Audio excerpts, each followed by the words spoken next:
Dans le monde de la musique, rares sont ceux qui ont vraiment changé l'histoire, et Michael Jackson est le plus célèbre d'entre eux. On l'appelait le roi de la pop, mais sa vie allait bien au-delà des chansons et des applaudissements.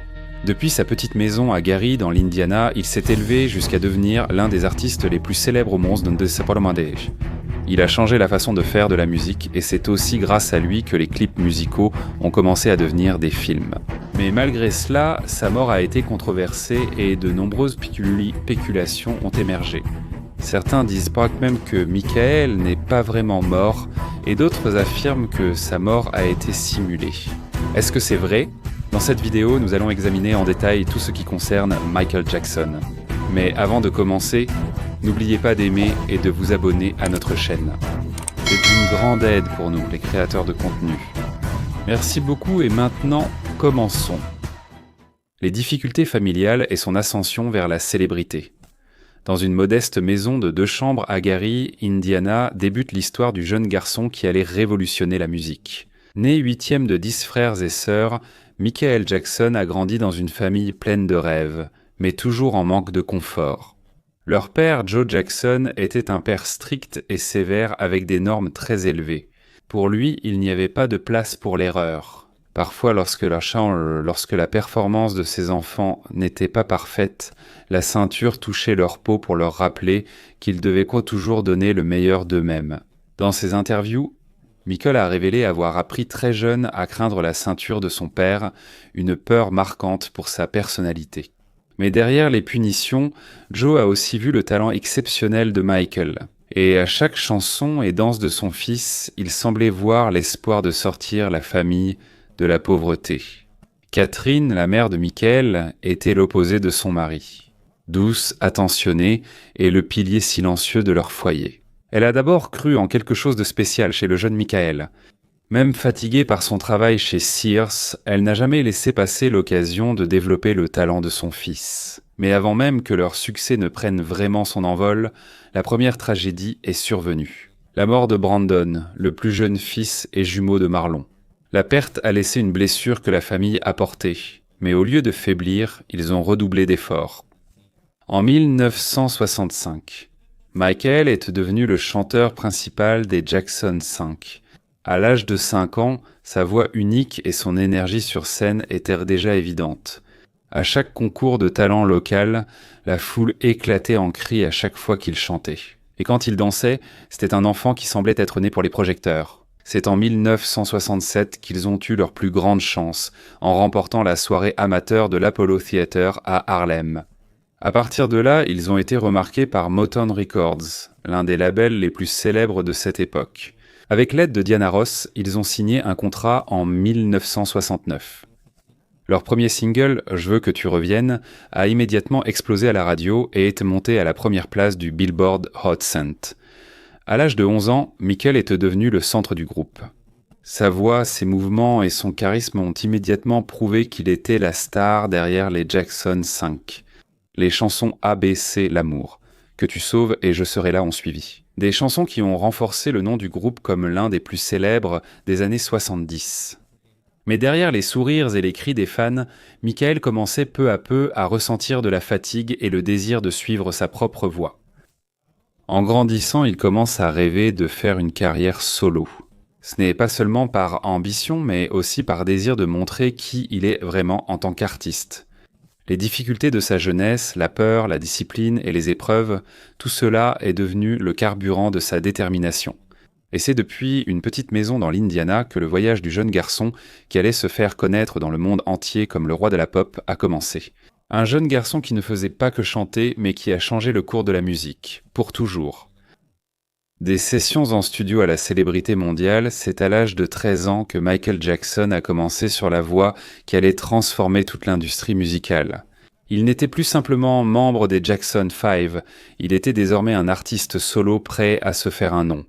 Son premier single, Got to Be There, sorti en 1971, a révélé une émotion et une maîtrise vocale exceptionnelle, rarement entendue chez un enfant. Mais la réelle ascension de Michael a eu lieu quelques années plus tard. Après cela, avec l'album Off the Wall en 1979.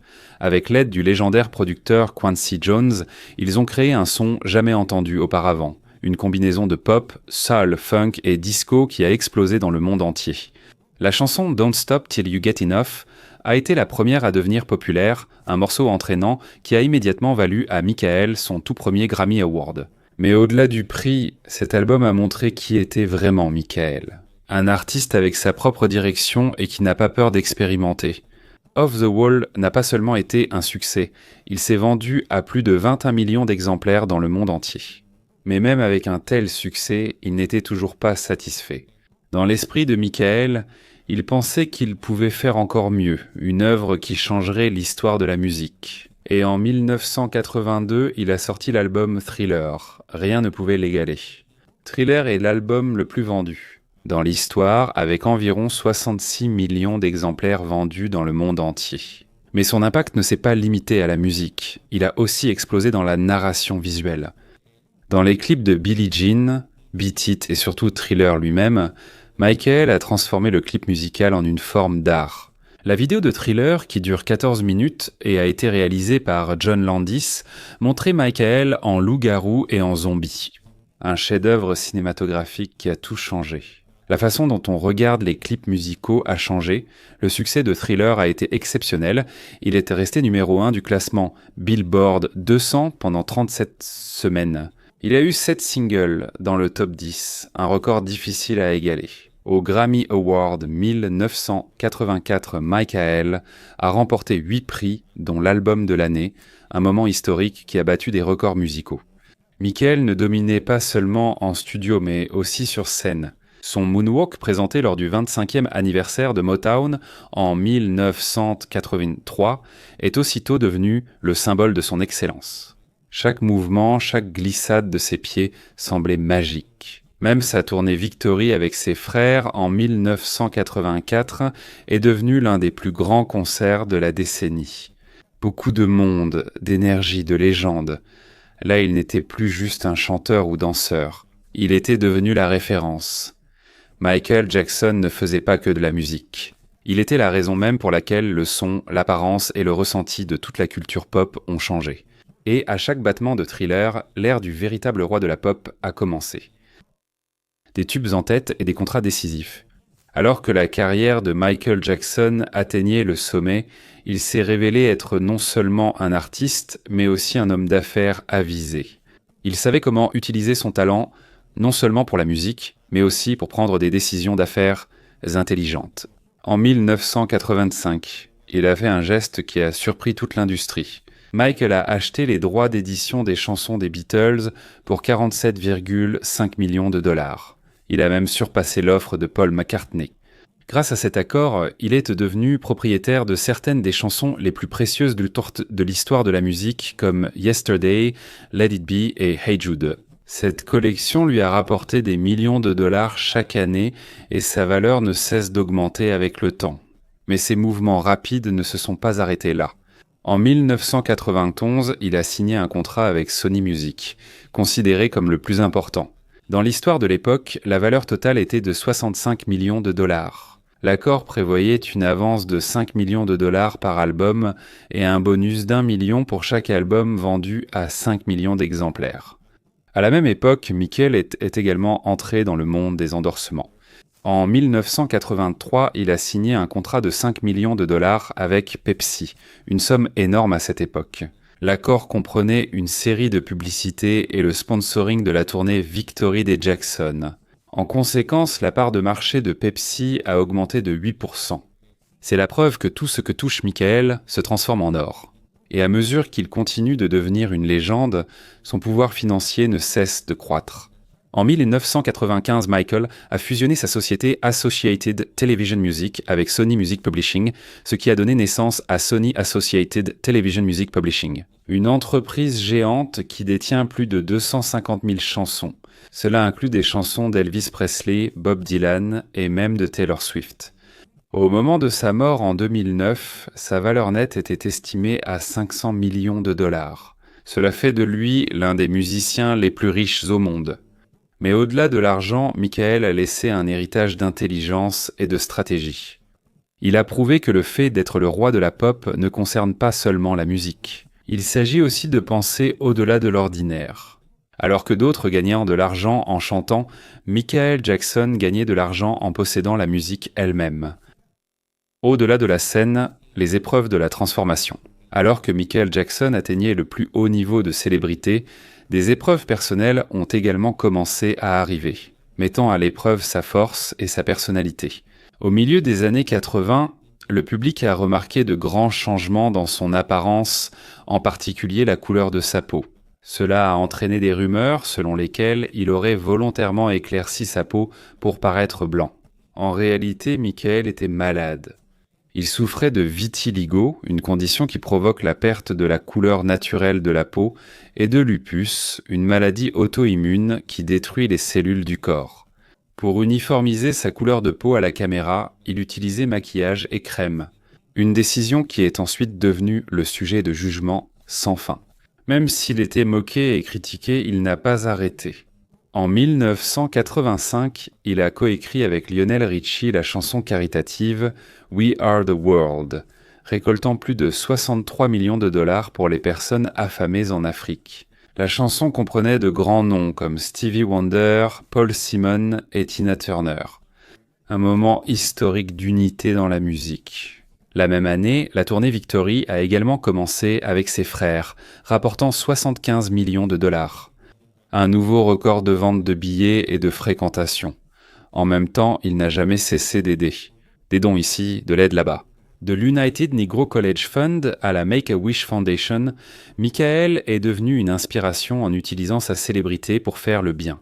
Mais à mesure qu'il continuait à réussir, les jugements des médias devenaient aussi de plus en plus forts. Alors qu'il transformait le son de la musique moderne, les gens se concentraient davantage sur son nez, sa peau et ses comportements étranges. En 1987, il a sorti l'album Bad avec 5 titres numéro 1 et plus de 35 millions d'exemplaires vendus dans le monde entier. Mais au lieu de louer son talent, les médias se sont davantage focalisés sur son apparence. Malgré tout cela, il n'a jamais cessé de créer. Pour Michael, la musique était son pilier, le seul moyen de s'évader du bruit du monde. Alors que beaucoup doutaient de lui, il a montré qu'au-delà de la douleur, des rumeurs et des intrigues, la véritable étoile continue de briller. La célébrité crée de l'art sous les projecteurs. Alors que les rumeurs, les commérages et les controverses continuaient de tourner autour de Michael Jackson, une chose restait claire. Son art n'a jamais cessé de briller. Même lorsqu'il était englouti par les gros titres concernant son visage, son comportement et sa vie personnelle, il n'a jamais cessé de créer. Au contraire, il a fait encore plus repousser les limites de la musique en termes du cinéma et de l'art de la performance. En 1986, il a collaboré avec 2 géants du cinéma, George Lucas et Francis Ford Coppola, pour un projet unique appelé Captain EO.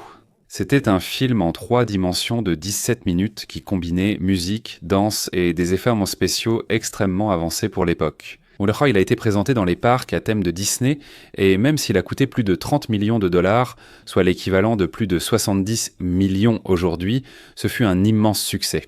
C'est une preuve de l'influence inégalée de Michael, une démonstration qu'il pouvait réunir le cinéma, la musique et la technologie en une seule œuvre.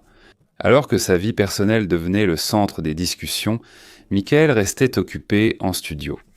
En 1987, 5 ans après Thriller, il a sorti Bad, un album qui présentait un son plus audacieux et plus agressif. C'est là qu'il a présenté les chansons Smooth Criminal et Dirty Diana, qui abordaient toutes deux des thèmes rarement explorés par les artistes pop, le pouvoir, la cupidité et la politique sexuelle. À chaque chanson et clip vidéo, il dévoilait un nouveau visage de la culture pop. Avec l'aide de réalisateurs comme Martin Scorsese, les courts-métrages accompagnant l'album sont devenus de véritables mini-chefs-d'œuvre. Ce ne sont pas seulement des clips musicaux, c'est une combinaison de cinéma, de théâtre et une révolution dans la narration visuelle. Mais au-delà des chansons et des danses, le véritable héritage laissé par Michael est l'inspiration. Ses mouvements, sa voix et son style sont devenus le modèle de la musique pop moderne. De nombreux artistes, du hip-hop à la K-pop, le considèrent comme un guide et une source d'inspiration. Il a également effacé les barrières de couleur dans l'industrie. Grâce à son talent, il a prouvé que la musique n'a pas besoin d'être blanche ou noire, elle est universelle. À chaque pas de danse, à chaque note de sa voix, il a montré que l'art peut unir le monde entier. Mais à mesure que son succès grandissait, la fatigue et la pression devenaient de plus en plus intenses. Les médias ne lui ont pas pardonné. Chaque geste, chaque mouvement, chaque parole était scruté, déformé et transformé en actualité. Mais malgré tout cela, il est resté debout. Pas seulement en tant qu'artiste, mais aussi comme un symbole de dévouement. Dans l'art, une personne persiste à créer malgré l'adversité. Et sur chaque scène où il monte, il rappelle à tout le monde. On peut détruire la célébrité d'une personne, mais un véritable artiste ne se laissera jamais vaincre par la lumière. À l'époque de Thriller, au sommet des années 80, Michael Jackson a atteint le sommet du succès. En 1987, il a sorti l'un des albums les plus attendus de l'histoire de la musique. Bad, la suite de Thriller, a consolidé son trône en tant que roi de la pop. Et comme prévu, il n'a pas déçu. Bad est devenu un phénomène mondial. 5 chansons de cet album sont entrées simultanément à la première place du Billboard Hot 100, y compris And Just Can't Stop Loving You, Bad et Man in the Mirror. Plus de 35 millions d'exemplaires ont été vendus dans le monde entier. Et cela a encore renforcé le fait que Michael n'était pas seulement un interprète, il était un révolutionnaire dans la musique. Pour soutenir l'album, Michael a lancé sa première tournée mondiale en solo, la tournée Bad World Tour. Elle a duré 16 mois. Il y a eu 123 concerts dans 15 pays. Et elle a rapporté plus de 125 millions de dollars. C'était le plus grand revenu de l'histoire pour un artiste solo à l'époque. Chaque performance ressemblait à un film, chorégraphié à la perfection, pleine de lumière, de feu et d'émotion. À chaque moonwalk et chaque note aiguë, Michael montrait qu'il n'avait pas d'égal. En 1988, il publie son autobiographie Moonwalk, qu'il a écrite lui-même.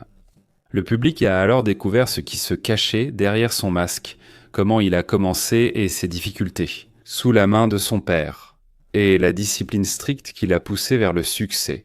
En moins d'un an, plus de 500 000 exemplaires ont été vendus immédiatement. C'est une preuve claire que le monde est avide non seulement de sa musique, mais aussi de l'histoire de sa vie.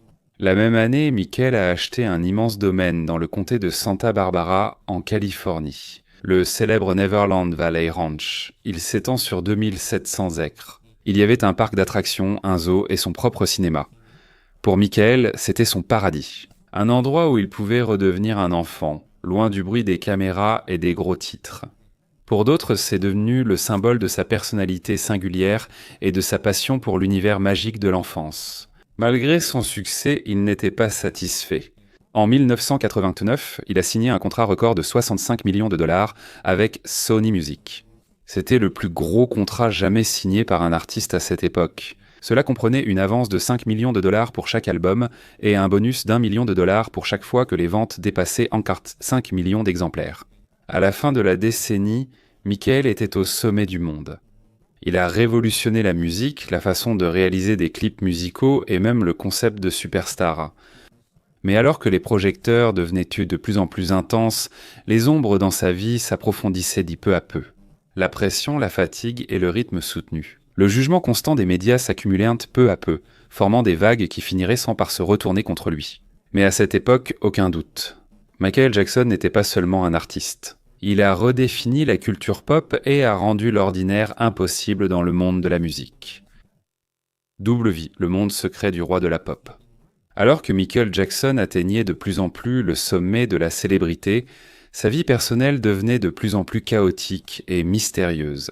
En 1994, la nouvelle a éclaté dans le monde entier. Michael s'est marié avec Lisa Marie Presley, la propre fille de la légende du rock'n'roll Elvis Presley. Un mariage qui a surpris tout le monde. Certains étaient ravis, mais beaucoup ont aussi douté. Beaucoup ont dit que ce n'était qu'un coup de publicité. Tandis que d'autres se demandaient si l'amour entre les deux était réel ou si ce n'était qu'un moyen de changer l'image du chanteur après les controverses. Mais Michael n'a pas été ébranlé. Malgré les doutes des médias et du public, il a poursuivi sa carrière et ses projets significatifs. En 1995, il a sorti l'un de ses projets les plus ambitieux. L'album History, Past, Present and Future Book One. C'est un coffret double disque qui a été combiné. Ses classiques et ses nouvelles chansons. Le premier single, Scream, un duo avec sa sœur Janet Jackson, est une réponse audacieuse contre les médias. Cela montre la colère et les paroles de Michael face au jugement constant et aux fausses informations qui lui sont adressées.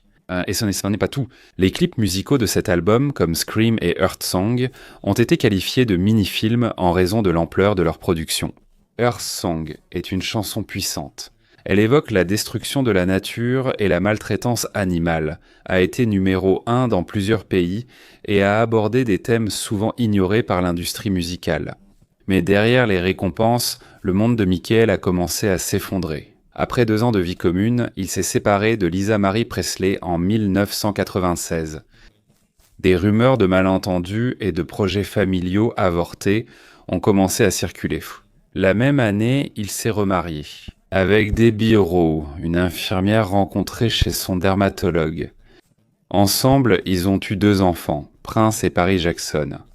Après 3 ans, ils se sont séparés en 1999. Alors qu'il continuait d'être père, artiste et philanthrope, son apparence physique devenait peu à peu un mystère.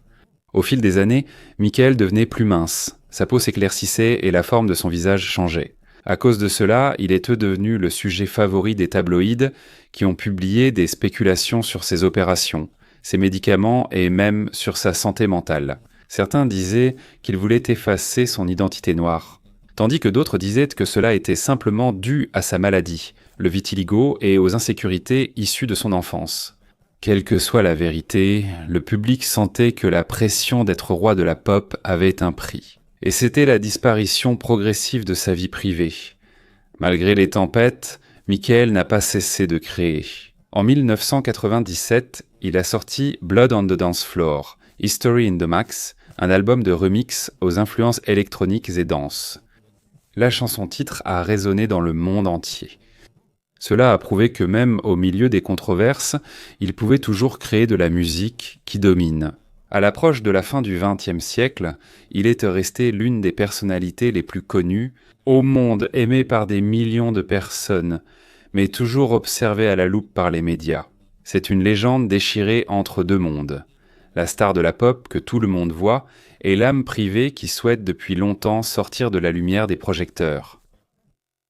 Le prix de la célébrité est la quête de justice. Au sommet de sa popularité, Michael Jackson n'a pas seulement connu des succès dans sa vie. Cela inclut aussi les plus grandes épreuves qu'un artiste puisse affronter.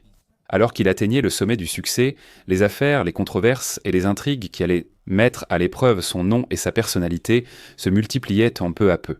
En 1993, un garçon de 13 ans nommé Jordan Chandler a accusé Michael de maltraitance. Une nouvelle qui a bouleversé l'Amérique et le monde. La nouvelle s'est rapidement répandue dans les journaux, à la télévision et à la radio, et c'est devenu l'un des plus grands scandales de l'histoire de la musique. Michael a affirmé qu'il était innocent. Mais pour éviter un long procès et des dommages plus importants à sa carrière, il a accepté un accord à l'amiable en dehors du tribunal. 22 millions de dollars ont été versés à la famille Chandler. Pour certains, c'était un signe de culpabilité, mais pour d'autres, ce n'était qu'un moyen d'éviter des ennuis plus graves. C'est là que l'image du roi de la pop a commencé à s'effondrer aux yeux de certains. L'ancien idole parfait de la musique est maintenant traqué par les tabloïds et ciblé par des opportunistes. Alors qu'il continue de faire des dons aux enfants et aux nécessiteux à travers la fondation Heal the World, cela ne suffit pas à apaiser les rumeurs et les accusations portées contre lui. À l'entrée du nouveau millénaire, sa situation est devenue encore plus difficile. Ses dettes ont augmenté à cause de son train de vie luxueux et du coût du Neverland Ranch.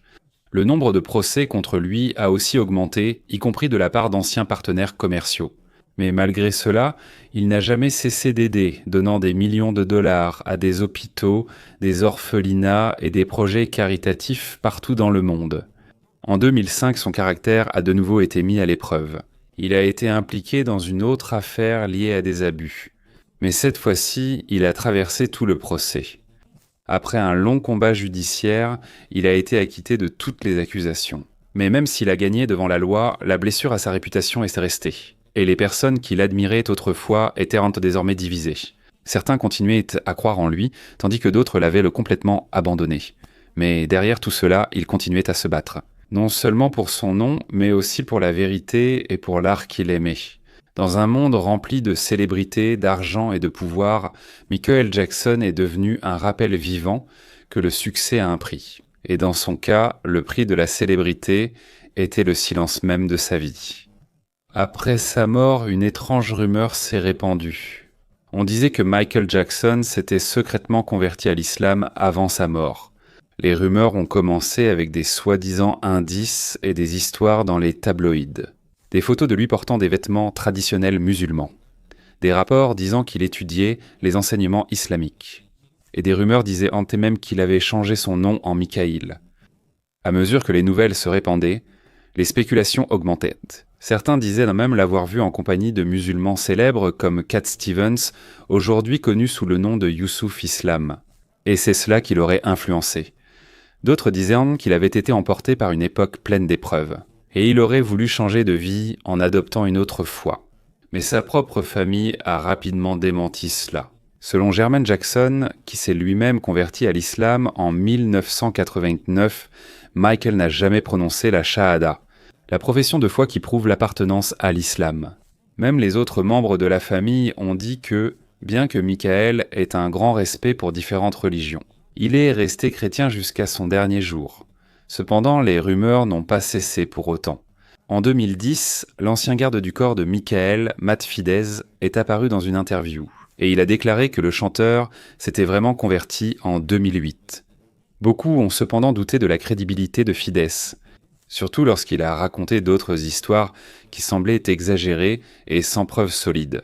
Comme beaucoup d'aspects de la vie de Michael Jackson, la vérité reste un mystère.